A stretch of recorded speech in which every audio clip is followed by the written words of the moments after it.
বিসমিল্লাহির রহমানির রহিম। আসসালামু আলাইকুম ভিউয়ার্স, আমি মাকসুদ আক্তার নিপা লাইফস্টাইল চ্যানেলে তোমাদেরকে স্বাগতম জানাচ্ছি। ভিউয়ার্স, আজ তোমাদের মাঝে আমি খুব মজার একটা রেসিপি শেয়ার করব, আর খুবই সহজভাবে। তো রেসিপিটা হচ্ছে ইলিশ মাছের মাথা লেজ দিয়ে মুড়ি ঘন্ট মুগ ডাল দিয়ে। তো সেজন্য সর্বপ্রথম আমি মুগ ডালটাকে ভেজে নিয়েছি, কারণ আমরা সবাই জানি যে মুগ ডাল যদি ভেজে নেওয়া হয় তাহলে মুগ ডালের ঘ্রাণটা বেশি হয়, খেতেও ভালো লাগে। তো ভালোভাবে ভেজে নিয়ে মুগ ডালটাকে আমি ভালোভাবে ধুয়ে নিয়ে এখন পরিমাণ মতো পানি দিয়ে দিলাম। এখন মুগ ডালটাকে আমি সেদ্ধ করে নিব। সেদ্ধ করার জন্য এখানে আমি দিয়ে দিব পরিমাণ মতো লবণ। তো এখন আস্তে আস্তে আমি লবণ দেওয়া হয়ে গেছে, আস্তে আস্তে আমি এখন মুগ ডালটাকে সেদ্ধ করে নিব। অবশ্য মুগ ডালটাকে আমি ঢেকে দিব, ঢেকে সেদ্ধ করে নিব। তো ভিউয়ার্স, ফিরে আসছি মুগ ডালটা সম্পূর্ণ সিদ্ধ হয়ে গেলে। ভিউয়ার্স, আমার মুগের ডালটা সিদ্ধ হয়ে গেছে। যেহেতু ইলিশ মাছটা নরম, তাই অবশ্য ডালটা আমি সিদ্ধ করে নিলাম। তো এখন রান্না করার পালা। তো এখন রান্না করার জন্য যা লাগছে আমার, সর্বপ্রথম তো ইলিশ মাছ। তো এখানে আমি ইলিশ মাছের মাথা, লেজা, মাছ, অবশ্য কানসা, এগুলো সব ভালোভাবে ধুয়ে নিয়েছি। অবশ্য আমি প্রায় আধা ঘন্টার মতো লবণ মাখিয়ে রেখেছিলাম। তো লবণ মাখানো হয়ে যাওয়ার পরে আমি ভালোভাবে ধুয়ে নিলাম। এখন রান্না করার জন্য নিয়ে নিয়েছি আমি এখানে পেঁয়াজের কুচি। তো পেঁয়াজ এখানে আমি বড় সাইজের 3টা পেঁয়াজ কুচি করে কেটে নিয়েছি। তো কিছু মশলা লাগবে আমার।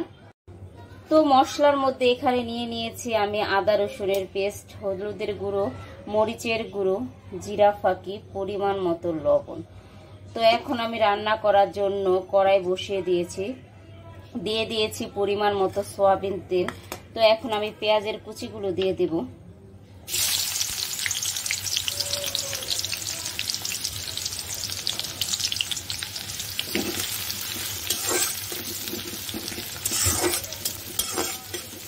তো এখন এই সয়াবিন তেলের সাথে পেঁয়াজের কুচিগুলো আমি হালকা বাদামি করে ভেজে নিয়ে দিয়ে দেব সমস্ত মশলাগুলো।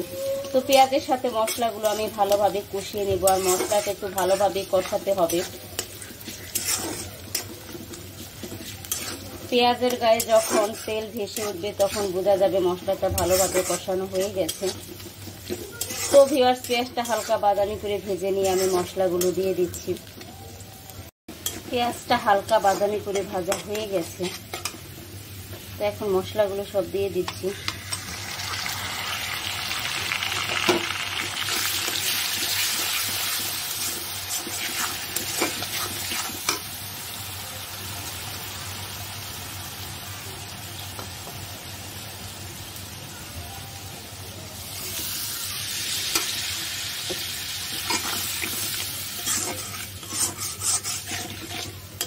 দিয়ে দিলাম অল্প পরিমাণে একটু পানি। তো এখন একটু কষিয়ে নিব ভালোভাবে, আর একটু পানি দিব অবশ্য।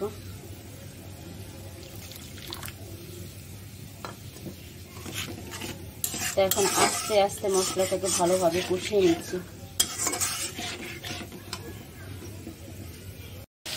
মশলাটা ভালোভাবে কষানোর পরে আমি এখানে দিয়ে দিলাম ইলিশ মাছের মাথা লেজগুলো। তো ইলিশ মাছের মাথা লেজগুলোকে এখন আমি ভালোভাবে কষিয়ে নিচ্ছি।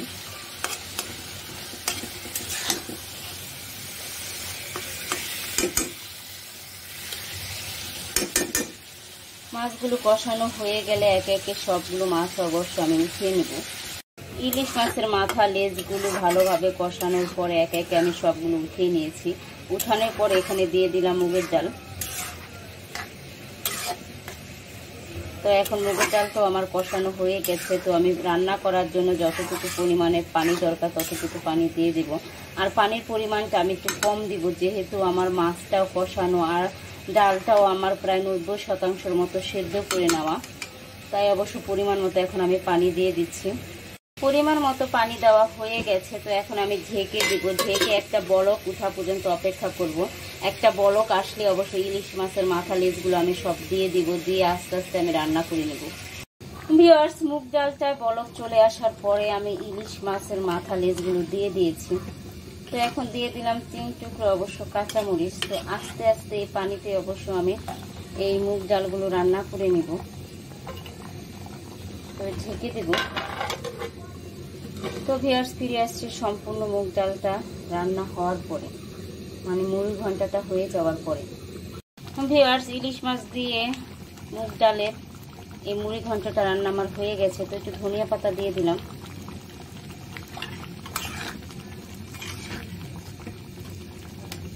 তো ঢেকে দিয়ে অবশ্যই 1 মিনিটের মতো রেখে দেবো আমি, তাতে অবশ্য সম্পূর্ণ রান্নাটা হয়ে যাবে আমার।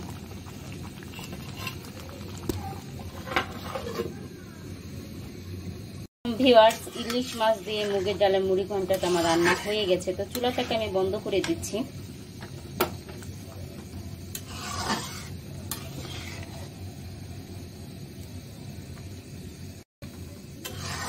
ভিউয়ার্স, আজ এখান থেকে বিদায় নিচ্ছি। আমার কথায় ভাষায় কাজে কোনো ভুল হলে অবশ্যই তোমরা ক্ষমাসুলভ দৃষ্টিতে দেখবে। আর আমার এই ছোট নিপা লাইফস্টাইল চ্যানেলটা সাবস্ক্রাইব করে পাশে থাকা বেল বাটনটা ক্লিক করে আমাকে সামনে এগিয়ে নিয়ে যেতে তোমরা আমার সাথে থাকবে। আসসালামু আলাইকুম, আল্লাহ হাফেজ। ভিউয়ার্স, দেখো কতটা সুন্দর হয়েছে দেখতে। এটা রান্না করা যেমন সহজ, খেতেও তেমন মজার।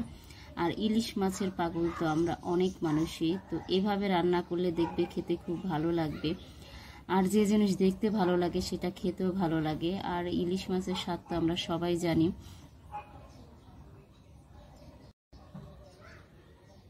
তো ইলিশ মাছ সম্পর্কে আর বলার কিছু নেই। আর আমরা সব কিছু দিয়ে অবশ্য মুড়ি ঘন্টা খাই। রুই মাছের মাথা দিয়ে বলো, কাতলা মাছের মাথা দিয়ে বলো, বড় মাছের মাথা দিয়ে আমরা এই মুড়ি ঘন্টাটা রান্না করে খেয়ে থাকি। তবে এভাবে যদি খেয়ে থাকো তো অবশ্যই ভালো লাগবে। আর খুবই সহজ রান্না, যে কেউ অবশ্যই রান্নাটা করে নিতে পারবে।